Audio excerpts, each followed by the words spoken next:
Ma'am, nag-iisa na lang po yung aplikante for janitress po. Baka gusto niyo pong kunin niyo na lang po siya. Eh, paano naman sila lahat matatanggap? Eh, lahat sila mga bobo. Ma'am, pwede naman nating subukan sila. Malay mo, makita natin yung best nila habang nasa trabaho na talaga sila. Bes, eh ikaw nga wala kang nga mapakitang maganda. Malamang yung mga bagong aplikante, ganun din ang mangyayari. Tingnan mo na lang itsura mo. Ha? Dapat ikaw ang magandang impluwensya. Kaso hindi eh. Ano nga naman tayo makakakuha ng magandang mga empleyado kung ikaw mismo, ganyan ang itsura mo? Ay, ma'am, ginagawa ko naman po talaga yung trabaho ko eh. Isa pa, todo bigay na nga po ako sa trabaho ko. Baka talagang sadyang may hinahanap ka pa po talaga. Ano todo bigay? Baka ang kamong sinasabi mo, todo bigay ka kumain. Kaya ganyan.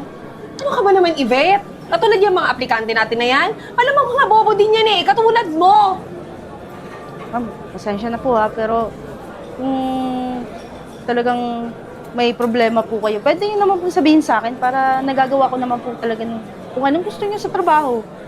Alam mo, kung talagang matalino ka, hindi na dapat kailangan sabihin pa sa'yo. Dapat alam mo na mismo yon. Eh kaso nga dahil nga paulit-ulit tayo na bobo ka, wala na akong magagawa doon. Ano pong gusto niyong gawin natin sa nag-iisa nating aplikante? Tingnan mo, bobo ka talaga eh. Ano ba sa tingin mo? Di ba lang mapapasukin mo na? Sige po ma'am, tatawagin ko na lang po. Excuse me po, Miss Eden. Pinapatawag na po kayo ni Miss Kat. Sige po. Sunod na po ako. Okay po. Good morning, ma'am. Sino nagsabing umupo ka? Tumayo ka! Po? Tumayo ka! Sorry po. Ako nga pala yung aplikante niyo. Alam ko, isa na lang naman ang aplikanteng gusto pumasok dito eh. Opo. Nag-a-apply po ako bilang janitress. Alam ko, janitor ang na-applyan mo. Eh, tsura mo pa lang eh. Mukha kang basahan. Mukha kang hindi nagsha-shampoo. Ano pa nga bang a-applyan mo dito? Alangan namang maging manager ka. Gusto niyo po bang makita yung resume ko? Hindi na. Ang kailangan namin dito, college graduate. Ma'am, nakapag-college naman po ako. Graduate po ako. Ito po, oh. Basahin niyo po yung mga credentials ko dyan.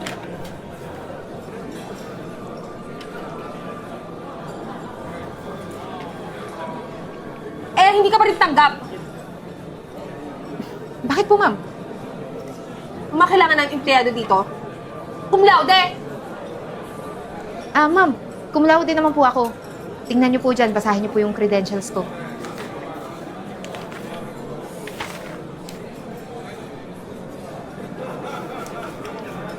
Kung cum laude ka naman pala, bakit nag-apply ka dito as janitress? Kasi ma'am, matagal ko ng pangarap na makapagtrabaho dito sa POTG Enterprise. Kahit anong posisyon po, ma'am, na ibigay niyo sa akin, wala po akong reklamo doon. Basta makapagtrabaho po ako dito. Sige, tanggap ka na. Talaga po, ma'am? Kailan po ako pwede magsimula? Kahit bumalik ka dito bukas, Sige po, ma'am. Makakaasa po kayo, babalik ako bukas.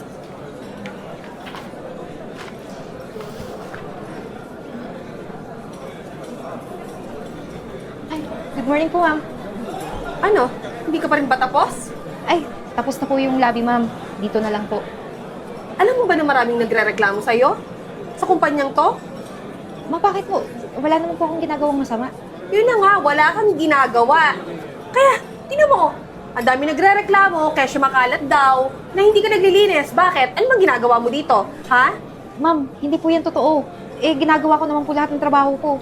Tsaka syempre, pangarap ko na dito magtrabaho, bakit hindi ko po aayusin, di ba? Anong hindi totoo? So pinapalabas mo na ako ang sinungaling? Ha? Tapos ikaw ginagawa mo yung na naglilinis ka? Ma'am, nagsasabi lang naman po ako talaga ng totoo eh. Alam mo, para magampanan mo naman talaga yung ginagawa mo. O, ayan. Ayan. Ma'am! Bakit yun po tinapon? Para may magawa ka. Eh, di ba tagalinis ka lang naman? Dahil ikaw bilang tao, wala kang kwenta. Kaya dapat sa'yo, maglinis ka ng mga kauri mo, mga basura. Ma'am, grabe naman po kayo sa akin. Ito na nga lang yung trabaho na meron ako. Dinadagdagan niyo pa. Aba, dapat lang. Bakit nagre-reklamo ka ba? Hindi naman po sa ganun.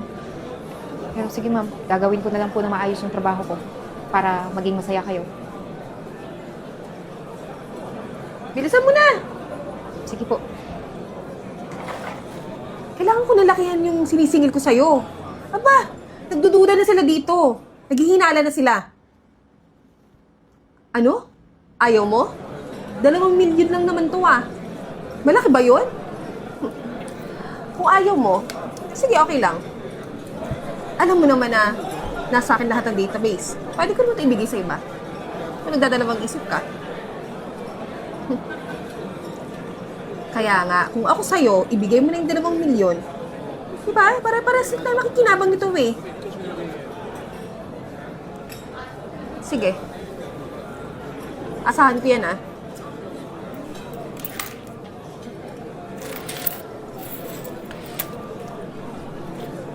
Miss Kat, gusto ko lang maintindihan mo na sobrang nalulugi na yung kumpanya. Gusto kitang tanungin, ano ba nangyayari? Bakit yung mga investor natin nag-aatrasan? Eh, hindi ko alam. Wala akong alam. Bakit sasabihin mo hindi mo alam? Eh, ikaw ang nakakaintindi ng mga pakikipag-usap sa mga investor na yan. Mulat sa pool, investor na natin sila. Ano nangyari? Eh, huwag po kayo mag-alala. Iimbestigahan ko lahat ng nangyayari dito sa kumpanya. Pakiasikaso mong mabuti, Miss Kat, ha? Ayusin niyo yung trabaho niyo. Hindi pwedeng ganito. Napakalaki ng malulugi sa kumpanya pag nagtuloy-tuloy itong ganito. Sige po, ako pong bahala.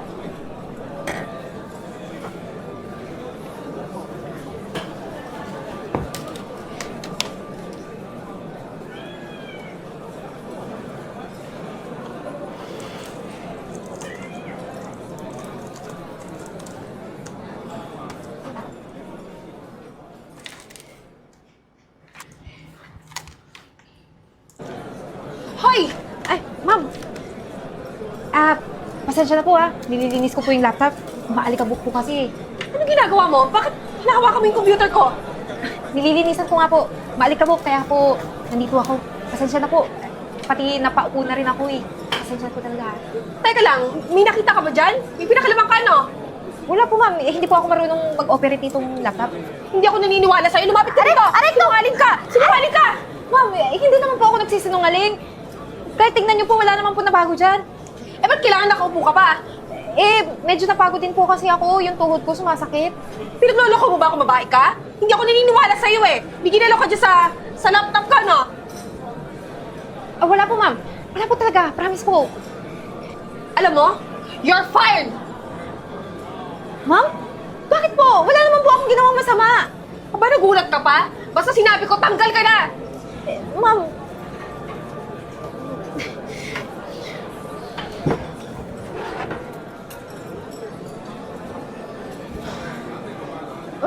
Eden, saan pupunta? Ma'am Yvette, kailangan ko na magpaalam. Last day ko na po ito. Ha? Bakit anong ginawa mo? Bakit last day mo na? Tinanggal na po ako ni Ma'am Kath. Yan na nga sinasabi ko eh. Alam mo ba, laging nagkakatanggalan dito ng tao eh. Halos araw-araw na lang nga kami naghahanap ng tao dito eh. Ano bang ginawa mo? Napagbintangan lang naman po ako na ginagalaw ko yung laptop niya.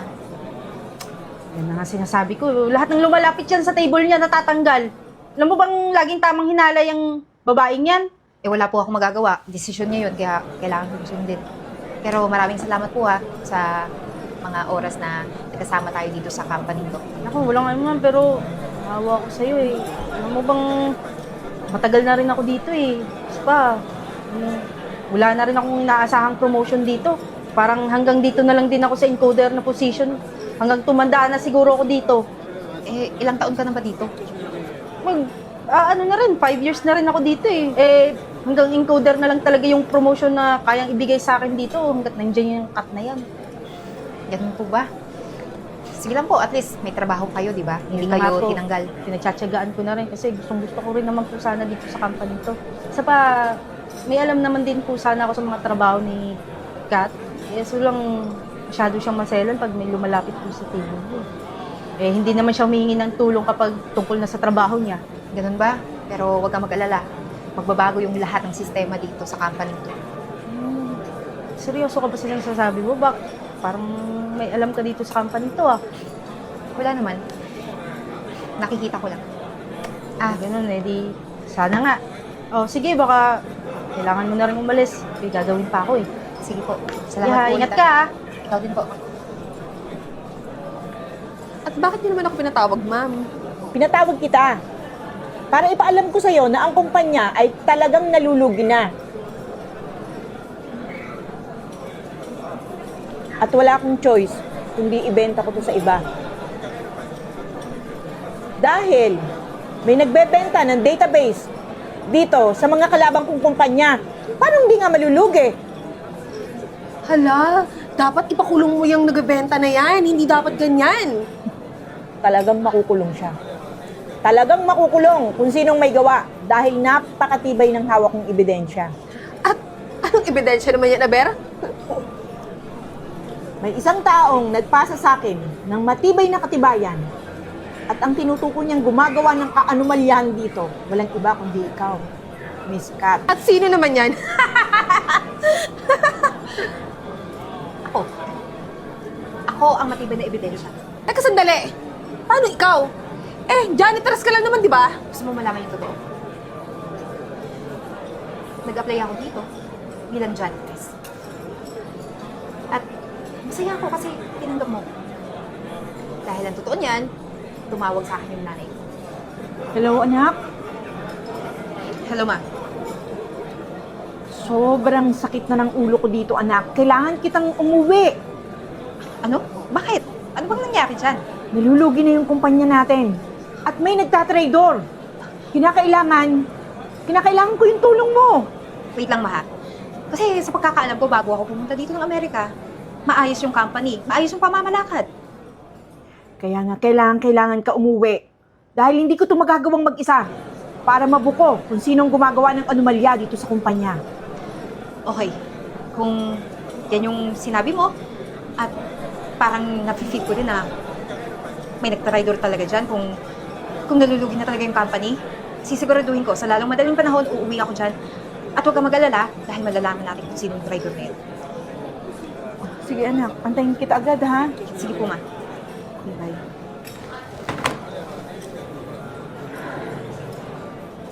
Kaya, eto, nalaman ko na ang totoo. Hindi pwedeng mangyari yon. Hindi ako naniniwala. Ginagawa niyo to dahil gusto niyo ako tanggalin sa kumpanya. Tsaka, wala ka namang ebidensya. Oh, Mr. Reyes, ito na yung mga files na hiningi mo sa akin. Mabuti naman. Sigurado ka bang malinis ang pagkakakuha mo dito sa mga files na to? Ano ka ba? Huwag ka mag-alala. Ako lang naman ang may access lahat ng database namin sa company. Alam mo naman yung boss ko, tatanga-tanga. Kaya sigurado yan, wala kang butas na makikita dyan. Mukhang nandito nga yung mga malalaking kumpanyang hinahanap ko. Pagkano mo naman binibenta itong mga database na to? Maliit lang naman, mga 1 million. Pauta ka. Pero sige, 1 million. Pero kulang pa to. Gusto ko lahat ng database ng kumpanya, ibigay mo sa akin. Walang problema doon. Alam mo naman kung ano lang problema natin, yung pera. Wala problema sa pera. Ipapadala ko sa iyo agad lahat ng perang kailangan mo. Ba, dapat lang. So, paano na? Mauna na ako? Sige. Maraming salamat. Hello, Mr. Reyes. May gustong kumausap sa'yo. Yung nagbenta sa'yo ng database?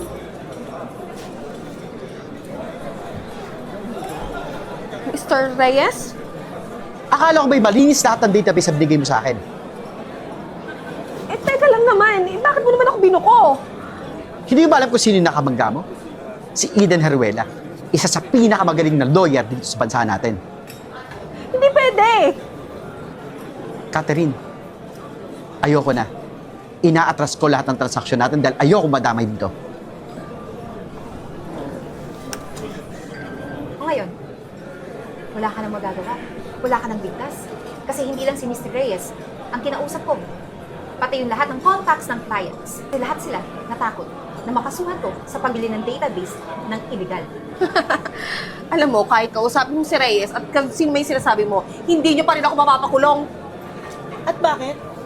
Napakakapal ng mukha mo, Kat. Huling-huli ka na. Hindi ka pa rin napaamin. Pero sa tibay ng ebidensyang hawak namin, sisiguraduhin kong mabubulo ka sa kulungan. Hindi mo ba alam na abogado tong anak ko at kaya kanyang sampahan ng patong-patong na kaso at sisiguraduhin kong mabubulo ka sa kulungan? Eh, ma'am, aawa naman po kayo sa akin. May mga anak ako. May pamilya ako binubuhay. Hindi niyo ako pwede ipakulong. Maawa? Hindi ka nga naawa sa kumpanya? Sa dami ng empleyado rito hindi makakasahod ng ayos dahil sa pagnanakaw mo? Maawa? Kahit anong paawa mo pa at explanation sa amin, hindi na kami maniniwala sa'yo. Hindi na kami maaawa sa'yo. Kaya, katapusan mo na. Hintayin mo lang yung sukwi ng darating sa'yo. Kahit magtago ka, hahanapin ka pa rin namin.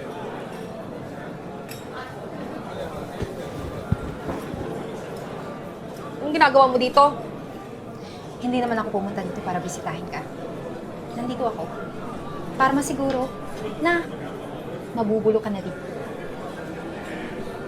Ano ngayon, masaya ka na? Hindi ako masaya. Masaya. At kapag may plano kang gantihan ako, kapag nakalaya ka na dito, nasisiguro ko, hindi yun mangyayari. Talaga, humanda ka sa akin kapag nakaalis ako dito sa kulungan na to. Dahil ikaw, ang una-una kong gagantihan. Dahil sa sinabi mo niyan, panigurado, makukulong ka pa rin. Ah, by the way, wala naman ako talagang time sa'yo. Dapat ka magpasalamat ka sa akin. Pero, actually, nasabi ko na yung lahat ng gusto kong sabihin. Kaya, dito ka na. Manigas ka dito.